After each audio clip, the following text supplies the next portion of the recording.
স্লোগানে স্লোগানে মুখরিত এই শাহবাগ। দিন গড়িয়ে রাত হয়ে গেছে, এখনও বিচারের দাবিতে এই শাহবাগে অবস্থান করছেন ইনকিলাব মঞ্চের নেতাকর্মীরা। গত 12 তারিখে ইনকিলাব মঞ্চের মুখপাত্র শরীফ ওসমান বিন হাদির উপরে দুর্বৃত্তদের গুলির আঘাতে তিনি কিন্তু গুরুতর আহত হন। পরবর্তীতে তাকে কিন্তু ঢাকা মেডিকেলে নেওয়া হয়।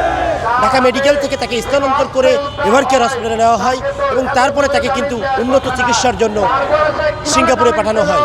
পরবর্তী গত 18 তারিখে তাকে কিন্তু মৃত ঘোষণা করার পর থেকে কিন্তু আমরা দেখেছি দেশের বিভিন্ন স্থানে, রাজধানী সহ দেশের বিভিন্ন স্থানে আমরা কিন্তু এই জনমানুষের ঢল দেখতে পেয়েছি। তারা যে দাবি আদায়ের লক্ষ্যে তারা কিন্তু এখানে এসেছেন শাহবাগে, এবং আমরা দেখেছি তারা আজ পূর্ব ঘোষিত কর্মসূচি অনুযায়ী তারা কিন্তু এই শাহবাগে এসেছেন। বিক্ষোভ সমাবেশ হিসেবে তারা কিন্তু পালন করছেন, যেটি সারা দেশে তারা এই বিক্ষোভ সমাবেশ পালন করছেন। আজকেও ঠিক একইভাবে শাহবাগে কিন্তু তারা অবস্থান করছেন দুপুর ঠিক 2টা থেকে।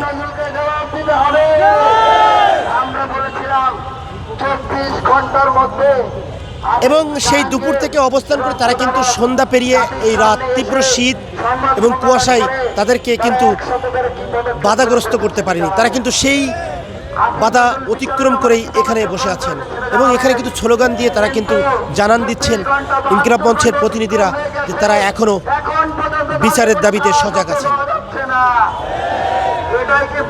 যেমনটি জানাচ্ছিলাম, দুপুরে ঠিক 2টার পরে তারা কিন্তু ঢাকা বিশ্ববিদ্যালয়ের যে কেন্দ্রীয় মসজিদ, সেই কেন্দ্রীয় মসজিদ থেকে তারা কিন্তু একটি মিছিল নিয়ে এই শাহবাগে অবস্থান করেন এবং পরবর্তীতে আমরা দেখেছি আসরের সময় তারা কিন্তু এইখানে আসরের নামাজ আদায় করেন এবং মাগরিবের সময় তারা কিন্তু মাগরিবের নামাজ আদায় করেছেন।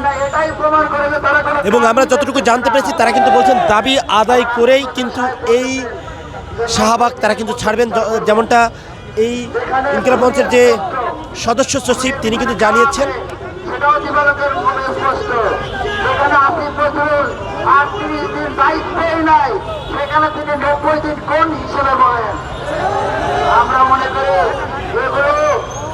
দর্শক, যেমনটি বলছিলেন, এখন কিন্তু বক্তব্য দিচ্ছেন ডাকসুর প্রতিনিধি মুসাদ্দেক ইবনে মোহাম্মদ। তিনি কিন্তু এই জনসম্মুখে তাদেরকে সজাগ রাখার জন্য বক্তব্য দিচ্ছেন এবং তিনি কিন্তু তার বক্তব্যের ভিতরে উল্লেখ করছেন আসিফ নজরুলের বিষয়। তিনি যে 90 দিনের ভিতরে এই বিচার কার্যক্রম শেষ করবেন এমনটা কিন্তু জানিয়েছিলেন। সেই বিষয়ে তিনি কিন্তু উল্লেখ করে বলছেন যে আসিফ নজরুলের 90 দিনের এখনও গদিরায় সে কীভাবে এই বিচার 90 দিনে শেষ করবে এমনটা কিন্তু তিনি বলছেন।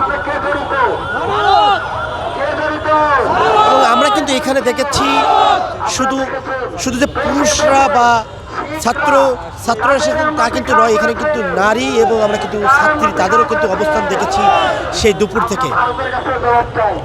এবং তীব্র শীতও কিন্তু এই জনসমর্থনে তাদেরকে কিন্তু বাধাগ্রস্ত করতে পারছে না।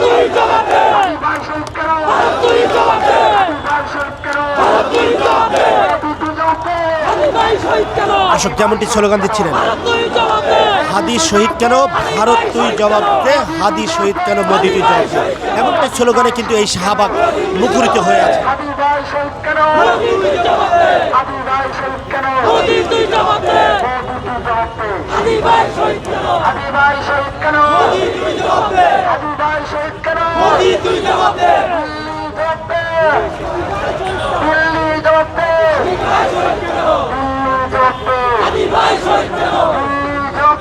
দর্শক, যেমনটি বলছিলাম, স্লোগানে মুখরিত এই শাহবাগের অন্তর।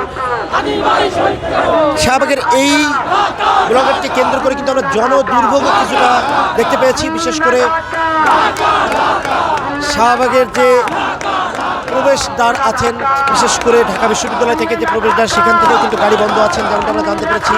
এবং নিউ মার্কেট থেকে যে শাহবাগের প্রবেশদ্বার, সেখানেও কিন্তু আমরা দেখেছি গাড়ি বন্ধ আছেন।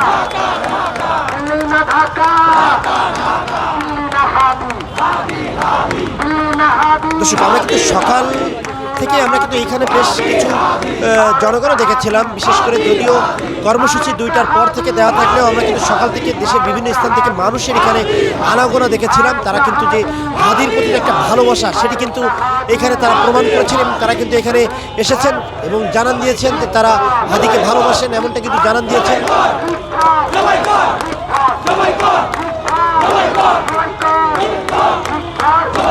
যেমনটি স্লোগান দিচ্ছিলেন লিগ ধর ধুলাই কর, স্লোগানটি দিচ্ছিলেন লিগ ধর ধুলাই কর, এই স্লোগানে কিন্তু এখানে মুখরিত হয়ে আছেন এই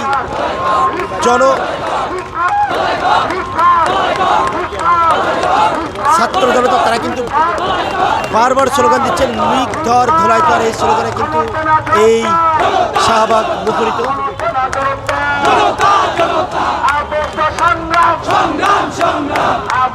সংগ্রাম